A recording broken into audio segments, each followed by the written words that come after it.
Good evening, barflies and lounge lizards, and welcome to the Atomic Snack Bar. And tonight we'll be discussing some random, obscure, and/or underrated sword and sorcery films in no particular order. And number 5 on the list is Quest for the Mighty Sword from 1990.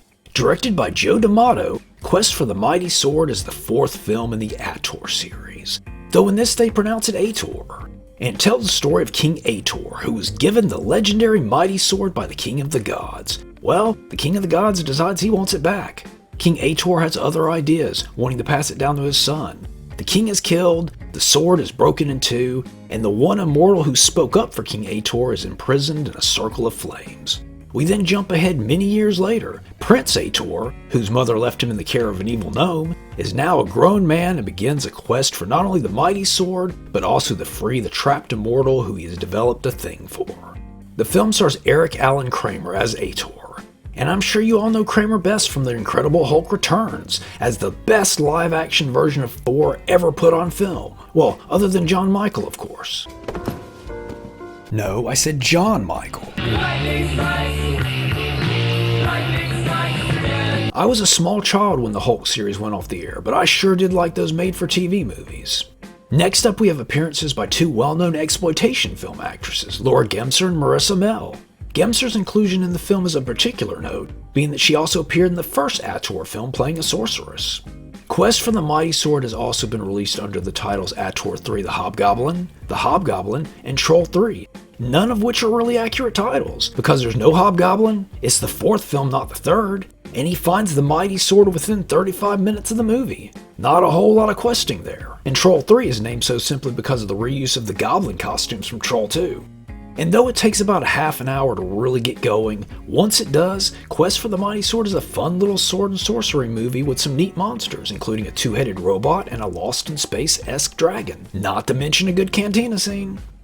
And number 4 on the list is Deathstalker from 2025, a rare modern film on the channel. Written and directed by Steven Kostanski, Deathstalker is a remake in name only of the 1983 sword and sorcery classic. And it tells the story of the titular Deathstalker, though I guess the film isn't very titular, and that'll almost be funny in a minute. But Deathstalker is a former knight who's doing a little good old-fashioned thievery from a dying man. He steals an amulet and soon finds that it's enchanted. Not only can he not get rid of it, it's bound to him until he dies, but the forces of darkness want it and aren't exactly nice about it. So Deathstalker goes on a mission to find a way to rid himself of the amulet. And in his quest, he teams up with the wizard Doodad and a young thief as the three end up opposing a great evil. Writer and director Kostanski is known for his retro style of filmmaking, having done both The Void and Psycho Gorman, which is a lot of fun. Deathstalker stars Daniel Bernhardt of Bloodsports Part 2 through 4 fame, Laurie Field and Patton Oswalt as Doodad, and Christina Orhalo as our young thief. Executive produced by Guns N' Roses guitarist Slash, Deathstalker was among a list of Roger Corman properties up for optioning from Shout Factory. Kostanski was presented with said list and that's what he chose. When writing the script, some of his inspirations were the video games Heretic and Diablo, as well as the live-action Fist of the North Star film. That's pretty darn spiffy. I get to squeeze a little extra Gary Daniels into the episode. But one of the true highlights of the film is all the practical effects, not to mention some great stop motion by Kostanski himself. There's all kinds of cool creatures and monsters in this one. Kostanski actually started sculpting the monsters as he was writing the film. Now, this one doesn't look or feel like a Deathstalker film. It's heavy on gore and completely absent of sleaze, one of the main things that made the Deathstalker series what it was. Normally, this would have really bugged me, but in this case, Kostanski managed to make such a genuinely fun and entertaining movie, I let it slide. It may not be Deathstalker, but it's still a darn good sword and sorcery movie with a really good cast and is highly worth watching. And number 3 is Wizards of the Lost Kingdom, but you know what? I ran out of time and forgot to do the research on it. So, number 2 on the list is The Invincible Barbarian from 1982.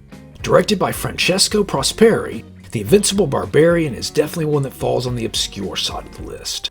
And it tells the story of a prophecy foretelling a chosen one who will wield another legendary sword and will defeat a wicked warlord. But there's a small problem. The chosen one is born twins, and they don't know who is who. After the twins' village is wiped out, the two are raised by pantsless Amazons. But they don't get names until they can prove which is the chosen one through a long foot race to horse race montage. The chosen one is named Zukon, and the brother is the nameless one. Nope, he doesn't have any fun. He actually quickly gets himself killed. So the Chosen One soon goes on a quest to defeat the evil warlord who just happens to be hanging out in Zardoz. Director Prosperi would go on to direct another obscure sword and sorcery film, The Throne of Fire, which is one I really dig. It would see the return of both our lead, credited to Peter McCoy, and the film's love interest, Sabrina Siani, who deserves some kind of sword and sorcery award, having appeared in the first Ator film, the aforementioned The Throne of Fire, The Sword of the Barbarians, and Conquest. She's the topless lady in the mask. The Invincible Barbarian is an early example of Conan-sploitation, releasing that same year. It even has the alternate title of Gunan, King of the Barbarians. Now, I guess we need to discuss the stop-motion dinosaur scene and the very strange opening narration. Those scenes were taken from 1 million years BC. How they ended up in Gunan, I don't know. But this is definitely an odd one. The female lead doesn't appear until quite late in the film, but once she does, it's a pretty good time. But all in all, I would probably only recommend this one if you just really need a sword and sorcery fix and don't have access to the Throne of Fire. And number 1 on the list is Kull the Conqueror from 1997. Directed by John Nicolella, Kull the Conqueror is a loose adaptation of the Robert E. Howard Conan story The Hour of the Dragon, and tells the story of an exceptionally lovely sorceress and former ruler of a great kingdom. But she met an unfortunate end at the hands of a god. Luckily, though, she's revived ages later by a group of forward-thinking gentlemen, and this lovely witch decides it's time to rebuild her ancient kingdom. But wouldn't you know it, a pesky former member of a 1980s thrash metal band keeps standing in her way. This ne'er-do-well even manages to become the new king and ends up marrying our lead. And to that I say, put on a shirt, hippie. And that plot synopsis may have been a hair biased, being that I'm a Tia Carrere fan, but I don't think so. The film stars, as mentioned, Tia Carrere of Wayne's World and Relic Hunter fame.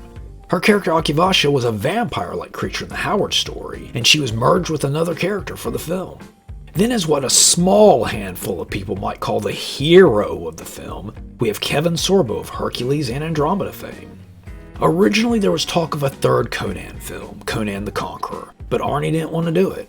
So eventually the project was offered to Kevin Sorbo, but Sorbo was uncomfortable playing such an established character, so Conan was switched out for Kull. And I know it's technically Conan, but I grew up with Conan. But I have started getting used to Conan though, and that's actually what I use in my brain when I'm reading. But with a darker tone and an R rating, I could see this one as a Conan movie. And speaking of, it also features elements of the story by this Axe I Rule, the final Kull story, that would end up being rewritten as the Conan story, The Phoenix on the Sword. This is a fun, lighthearted little movie, and being 1997, I was really pleased with how many practical effects were used. And check this out, dude's got on Beastman arm things. And that's all the time we have for this weekend, and I don't have an ending skit either. So, here, watch this. Dungeons & Dragons is a real serious problem. But as we'll see in the upcoming few moments, the problems with role-playing games have moved far beyond Dungeons & Dragons. What do you guys think happened? One of the players Robbie played with got carried away and killed him. Well, that's kind of far out. Mazes and Monsters is a far-out game. Swords, poison, spells, battles, maiming, killing. Hey, it's all imagination. Is it?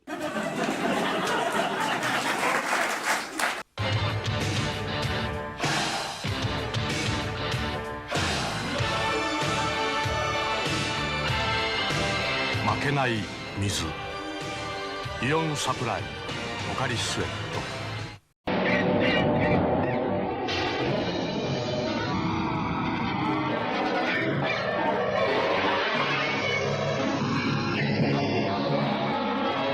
Now that you have acquired the power, my son, you must swear to me by the sacred sword of Jovan that you will use the power only for good, never for evil. Jovan sex appeal aftershave alone. Remember, never for evil.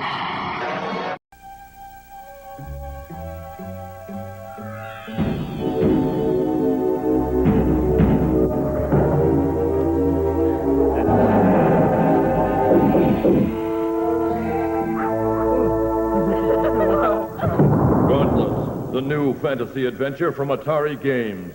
The most fun a quarter can buy.